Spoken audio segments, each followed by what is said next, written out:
Bueno, por fin hoy vamos a arrancar con la serie de Historia Argentina, algo que venía prometiendo en Instagram y que todos estaban esperando, ¿no?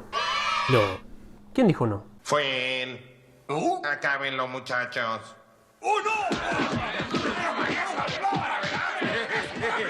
Bueno, tuve la tentación de arrancar por el Virreinato del Río de la Plata, pero después pensé que si arrancaba por ahí iba a ser la historia del Estado argentino, y no es la idea. La idea es hacer la historia del territorio, ¿no? De todo lo que pasó en el territorio hasta donde lleguemos, ¿no es cierto? Desde esa época hasta donde lleguemos. Y esa época es más o menos hace 13.000 años. Porque desde hace 13.000 años es que tenemos constancia de que hay gente viviendo donde ahora es Argentina. Y lo curioso es que estas primeras dataciones que tenemos son del sur del país y no del norte, ¿no?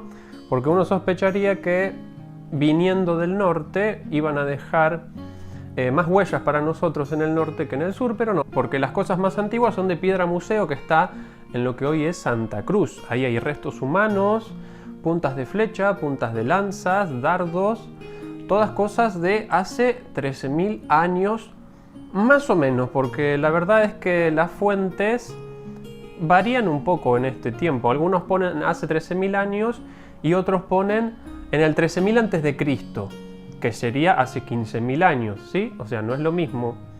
Y hay algunos autores que usan la datación antes de Cristo y en el mismo libro de repente no. Entonces ahí se genera un colapso mental, ¿no?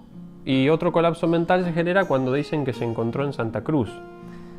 No existía Santa Cruz. A alguien le decimos que Santa Cruz, parte de la Argentina, existe posteriormente, ¿no? Cuando hablamos de historia, y después vamos a hablar del 13.000 a.C. y le decimos que se encontró en Santa Cruz, a la persona le agarra un colapso mental, porque no sabe entonces desde cuándo existe la Argentina como país, ¿no?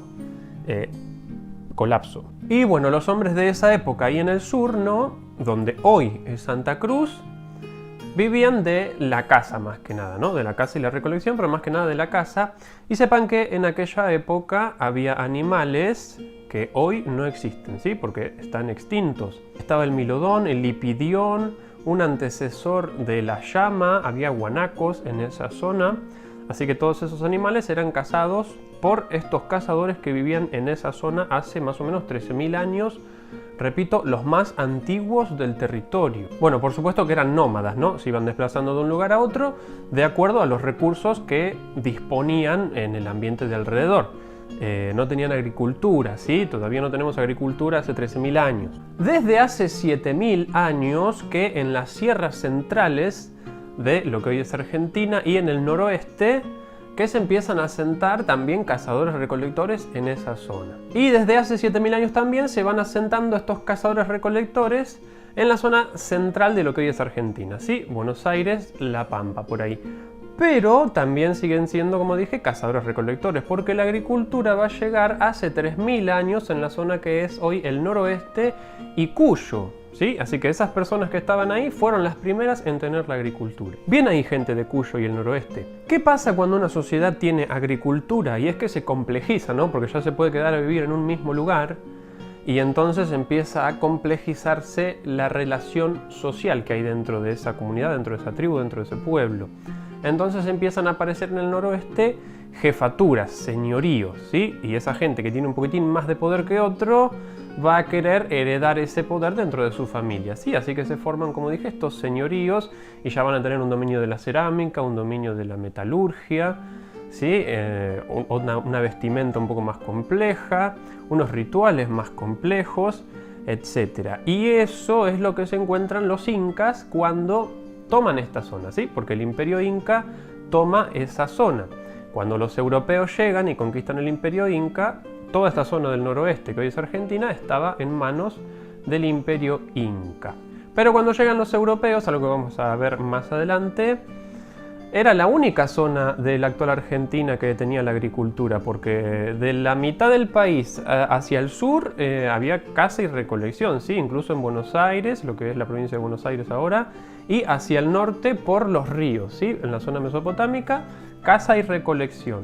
Muy poca quizás los cultivos en agricultura, digo, que había, quizás más de subsistencia, no como para guardar excedentes, ¿sí? No es que no conocían la agricultura, no sabían lo que era, sí, pero era una agricultura de subsistencia y no de excedentes, es decir, no dejaban de ser nómadas en estas zonas, porque la agricultura, vuelvo a repetir, estaba en el noroeste y en Cuyo. ¿Y cómo eran estas sociedades que estaban ahí en el noroeste con la agricultura? Bueno, tenían unas viviendas de piedra con techo de paja, ¿sí? Y se vestían con la ropa que ellos mismos tejían, que era en general de llama, ¿sí? Con la llama ahí la usaban para todo a la llama. Y lo que sembraban era maíz, papa, quinoa, zapallo, y usaban el pelo largo, que esto era común en el territorio de lo que luego va a ser Argentina, ¿no? Y bueno, tenían diversos utensilios y herramientas para trabajar la tierra, para defenderse, etc. Bien, en lo que respecta a la Pampa y la Patagonia, como eran en el primer sitio, tenían como principal arma de caza a la boleadora, porque la actividad principal que hacían era cazar, y eran nómadas, ¿no? En esta zona central del país, ¿sí? Y también acostumbraban a llevar el pelo largo, y vivían en lo que conocemos como tolderías, ¿no? Que son unas chozas que están hechas con piel de animal. Y en la Patagonia, una particularidad que tenía esta gente era que era muy alta, ¿sí? Los restos que tenemos son todas de personas muy altas, como de un promedio de 1,80 m. Por eso es que esta zona se llama Patagonia. Los españoles la llamaron así porque ellos tenían una leyenda de un patagón del siglo XVI que era un gigante.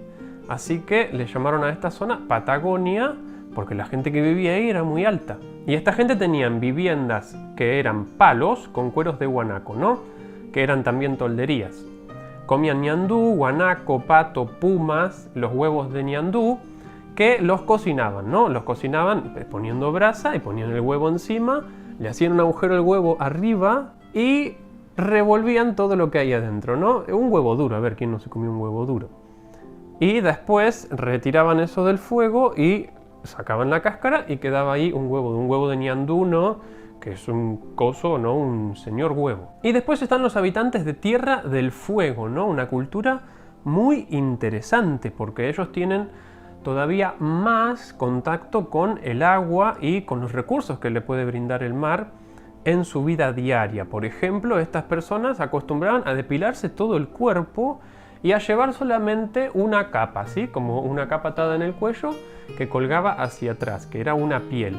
Eso solo llevaban, pero vivían en Tierra del Fuego, es decir, hacía mucho frío. ¿Y cómo combatían el frío?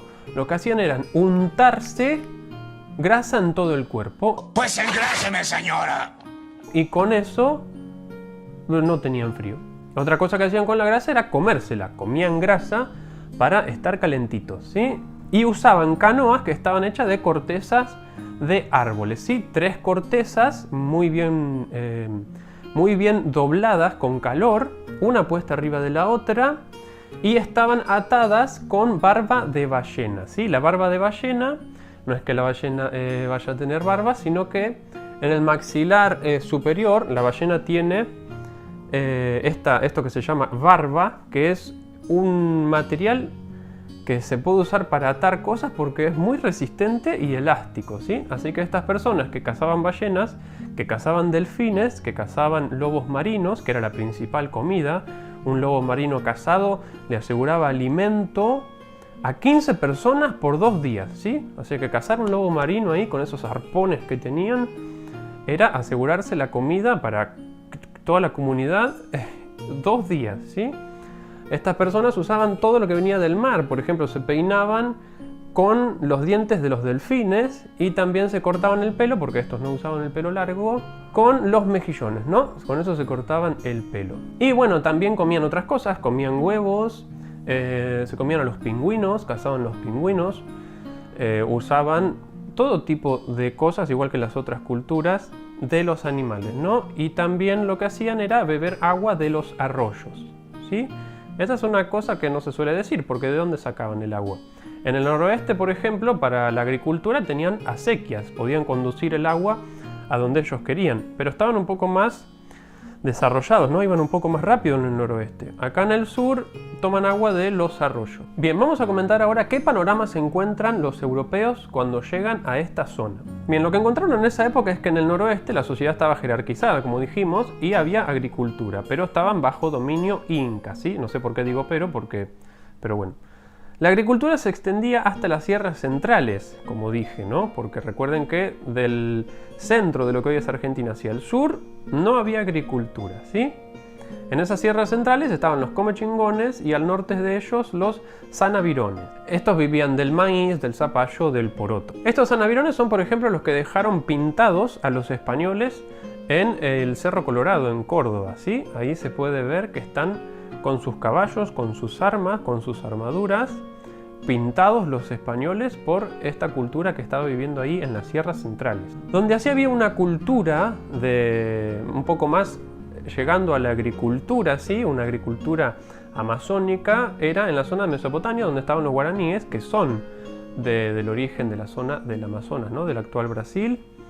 Ellos ahí pescaban y cultivaban mandioca, cultivaban maíz, ¿sí? Y eran unos muy hábiles pescadores, ¿sí? Porque tenían un manejo de la canoa muy bueno los guaraníes, que eran también muy bravos y se han defendido mucho de los españoles, al igual que los querandíes, que estaban ahí viviendo en la zona de la provincia de Buenos Aires de hoy en día. Entonces, por el Río de la Plata, ¿sí? Ese río que llamaron así los españoles, tenemos para la zona de lo que hoy es Uruguay a los charrúas y para la zona de lo que hoy es Buenos Aires a los querandíes, ¿sí? Ambos no tenían una agricultura desarrollada, eran nómadas y eran cazadores y recolectores. En las llanuras del Chaco estaban los mocovíes, los tobas, los avipones, todos estos son de la familia lingüística de los guaycurú. Y los chulupíes, los huichis, los mataguayos, los chorontes eran de la familia lingüística de los mataco-mataguayo. Y más al sur podemos encontrar a los tehuelches y a los yámanas.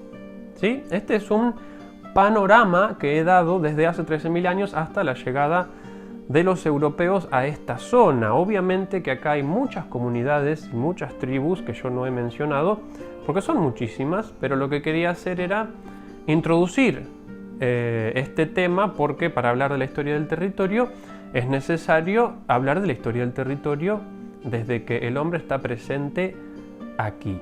Y bueno, los europeos cuando llegaron a esta zona y vieron que había gente, decían: ¿qué pasa con estos, no? ¿Estos serán también descendientes del primer hombre Adán? ¿Será que tienen un profeta? ¿Será que son como nosotros? Y la respuesta era que sí, son como nosotros, es decir, son también descendientes del primer hombre, ¿sí?